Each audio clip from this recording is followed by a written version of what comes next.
shop front. Oh, no, Chase. Okay. I suppose the hardest person to get a present for is the man in your life, isn't it? If you're in a bromance, you're in a bromance store. Every fucking year.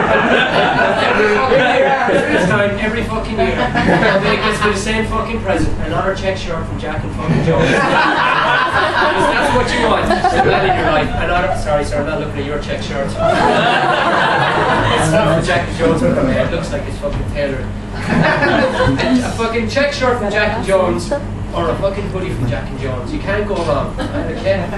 And it was easier in my father's time. At Christmas time, my old man would always say, when we'd be putting around the TV, he'd always say, kids, take a good look at them, because you're not fucking getting any. You know, he was only 12, you know what I'm saying? I don't hold it against him, like, you know, even though I didn't bring him to the fucking hospital when I broke my leg, but, you know, I think it makes him stronger, and then fucking broke my leg stronger anyway. Which leads me on to public transport. I had to take a lot of it as a kid. What I do miss about living in Dublin is the Lewis, because A, it's free.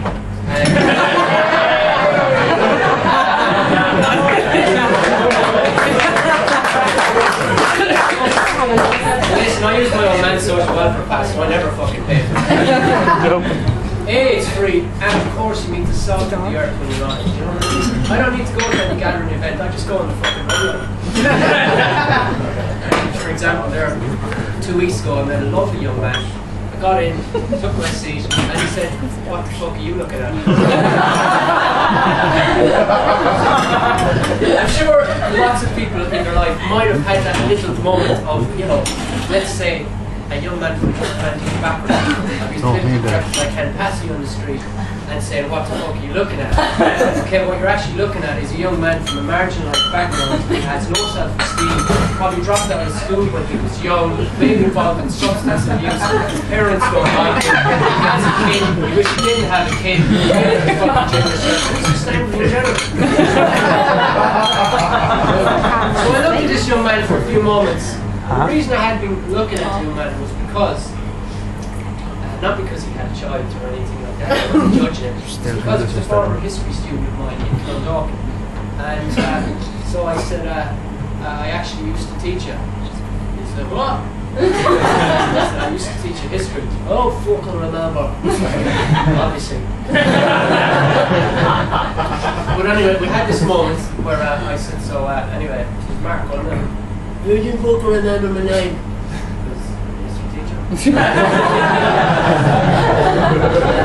So how are things? Like, not being judgmental, I guess things weren't going the best. You know, we had a couple of kids and stuff. We needed leaving cert 2 years ago. But I'm not judging them. We got chatting and stuff, and to be honest, when we got talking and stuff, I think it was the only time in public transport history that I was offered babysitting work. It was pretty good. I did a good job, and fucking before we knew it, we struck up a great hot friendship, and did introduce me to his friend, and informed me that he was Satan, and that he believed in destruction, and he was Satan had a message for the world, or Ireland in particular, and that was he was taking HSE support because the methadone had rotted all his teeth. Fucking HSE field, you can't trust the methadone.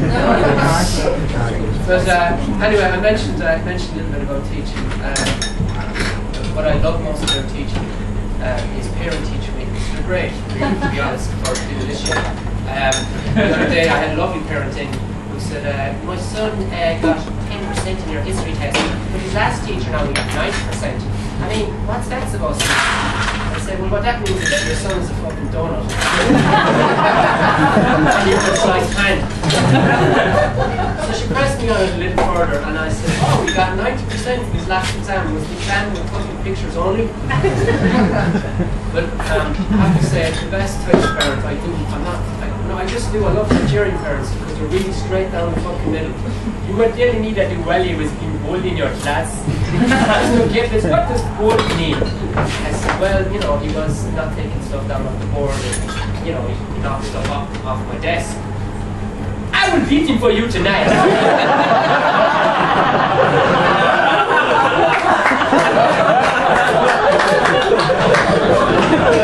first time in my parenting history that I'm like, fucking hell, why are you a parent who gets it? Honestly, me the little bastard. I'm fucking constrained, like, you know, for 6 years, like, when you have to do something, you learn something called year heads in school. I've had to do that shit, where I've had to chase around with a child called Eddie Stokes, a member of the traffic community. There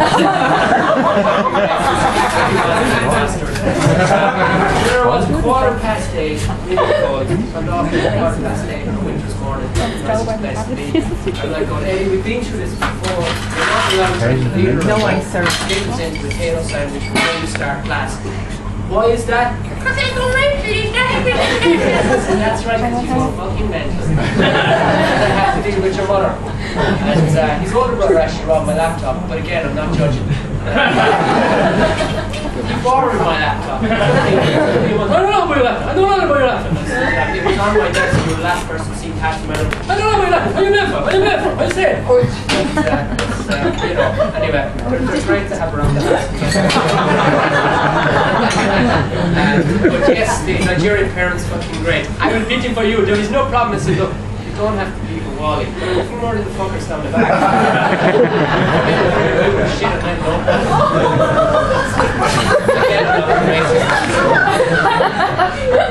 I'll tell you what I do love about teaching though.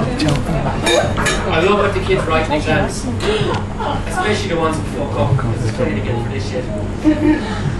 This week I had a young girl, 12-year-old, what happens in Hiroshima, Our Lady appears.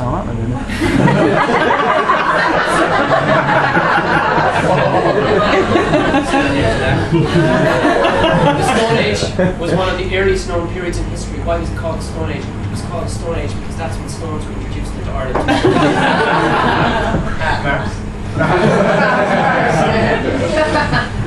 Name one great Renaissance artist and one of their works: Leonardo da Vinci and the Da Vinci Code.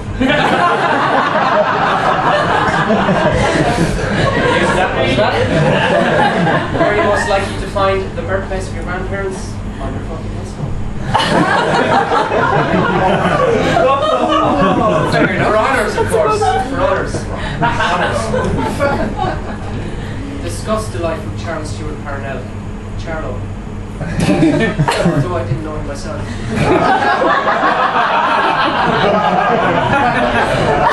I wish I could fucking do this in class. It'd be much better. Put hands under the desk. Charlo, although I didn't know him myself, he was a nice bloke. He went to America with his man. He did a bit of Christmas. He came back. He wrote some book. He got a disease. He written some jail, and then he died. And I was thinking, look, he has all the main ingredients. Give him fucking half marks.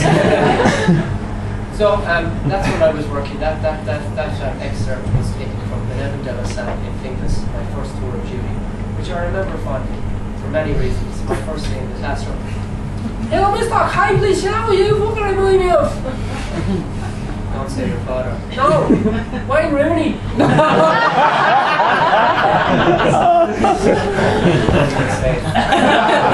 I'm not against Wayne Rooney, by the way. I think he's the best and the fucking greatest heavyweight boxer in England ever. I'll probably be getting a hair transplant like fucking soon as well. But apart from teaching in Ireland, I also worked in Luton Town in England. I'm an only advisor to Somali Auditor. It was voted recently Britain's shittiest town, but nobody told me I preferred that off the trainer. Arrived, there's the bridge, we fucking ate the teacher spelled wrong, and I'm like, right, this is the first class was actually history class, and the topic was Oliver Cromwell. That was nice. Oh, I couldn't believe it. Oliver Cromwell went to Ireland and put down a rebellion by vicious Irish people. Like, okay, hang on, kid, just go over this again. Because where I went to school, Cromwell was a cunt.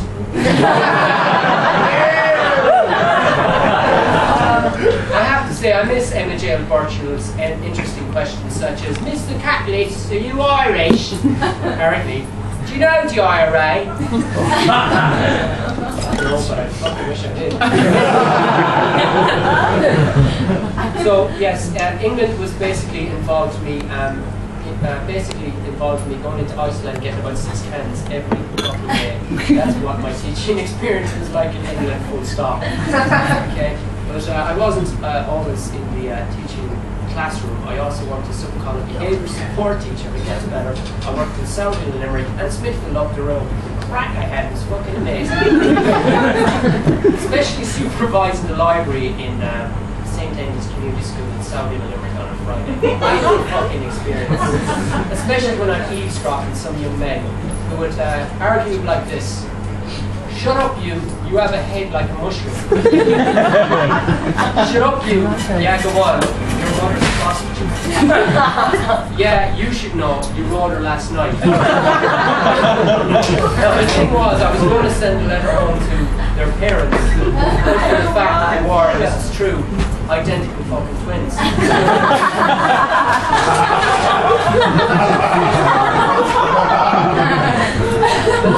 That was my experience in behaviour support teaching. I mean, the parent-teacher meeting was there. What a crack, was fucking great. Sorry, no, I'm late. I was just in meeting Jason's brother in jail. He's in jail in Port Leash for a double murder. Oh, that's grand. Sorry, what? I know now you're probably thinking, God, what kind of drugs are these and all? Like, he's in jail for a double murder. But they really stop a double murder. Jesus.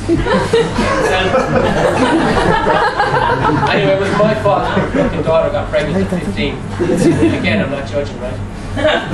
But apart from my teaching career, I also, actually my teaching career reminds me of, when you do teaching, it reminds you of your own time in school. I was a little bastard, to be honest. And a few weeks ago, I met one of my old teachers, and I didn't know I was a teacher, and you're like, you're a teacher, right? I was like, well, yeah. And I was like, oh yes, I know, I paid back for everything I did in your Irish class. Everybody messed in Irish class in school, right? Yeah. That's why everyone speak Irish. So anyway, this nun in particular, she didn't like me from the start. She didn't like my name. She thought Caplis sounded very Protestant. So she did something to my name, which we always do in Ireland when we haven't got an Irish translation for something. She put something called father into my name. So I basically became Sean O'Copley. And literally we had to do history through Irish, which was difficult because everything called a good father. Hitler became Adolf Hitler.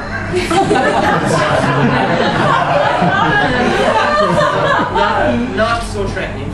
He was called Adolf Hitler. And Winston Churchill became known as Winston Shea-Pale Canuck.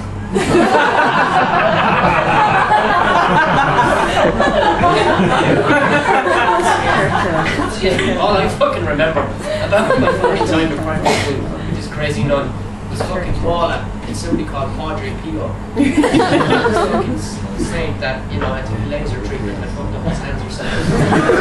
I remember being a big fan of his in the 80s. I had the duvet, the pillowcase, the lunchbox, stickers. I had fucking everything from Padre Pio. But this nun in particular told me that because I was bad at maths, I'd go nowhere in my life. But I have to say, I managed to make it to fucking Australia. And like that Irish people, I went out there for my skin condition, which is called half-caste ginger.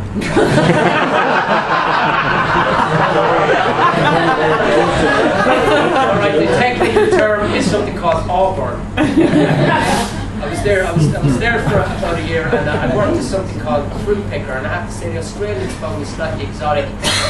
Johnny Kate's piece, is it your real fucking name? I said, no, my real name is John Caplis, as in Batman without a cape. What would he be, Terry? What? They'd be a fucking puff like you.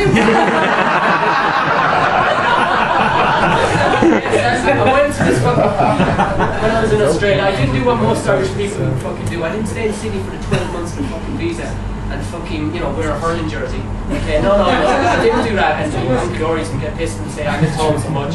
No, I travelled and I became an international fruit picker. It's 40 degrees of heat with my skin condition. It's not the fucking nicest at 6 o'clock in the morning picking fucking pears. Right beside me I had Japanese taking pictures going, this is great fun, no? No, it isn't. You come to the American tree, gotta get the last pear if it fucking kills me, man. You come to the Irish tree, all you can hear is, this is shit.